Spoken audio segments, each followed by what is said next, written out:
বিজেপিকে ভোট দাও।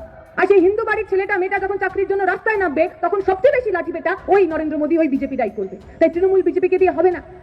যে মানুষ ভাবছেন, অনেক মানুষ এরকম ভাবেন যে তৃণমূলকে টাইট দেওয়ার জন্য একটু বিজেপিকে ভোট দিতে হবে, ভাবেন না? আগে রাম পরে বাম, কত কিছু তো শুনলাম। একটা ছোট্ট উদাহরণ, এই যে পার্থ চট্টোপাধ্যায় আমাদের মাননীয় মহান শিক্ষামন্ত্রী ছিলেন তো, তিনি যে এত কোটি কোটি টাকার ঘুষ নিয়েছেন, বান্ধবীর খাটের তলায় টাকা লুকিয়ে রেখেছিলেন, আমরা সবাই জানি তো। বিজেপি ওকে জেলের মধ্যে রাখতে পারলো না কেন?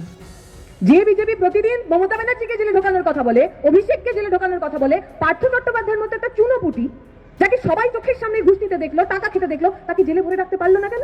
অনুব্রত মণ্ডল, বীরভূমের বেতাজ বাদশা, ফোন করে পুলিশকে বলছে যে তোর মাকে পাঠিয়ে দে, তোর বোনকে পাঠিয়ে দে, তোর বউকে পাঠিয়ে দে, সরাসরি মা বোনের ইজ্জত নেওয়ার কথা বলছে, তাকে জেলের মধ্যে রাখতে পারলেন না কেন?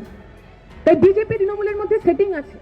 বিজেপি তৃণমূল দুই ভাই, তারা কেউ একে অপরের বিরুদ্ধে লড়বে না। যদি তৃণমূল বিজেপি দুজনকেই সিধে করতে হয়, তাহলে লাল ঝান্ডার সঙ্গে ডান্ডাটা একটুখানি শক্ত করে বাঁধতে হবে। ওইভাবেই তৃণমূল বিজেপিকে হারানো সম্ভব।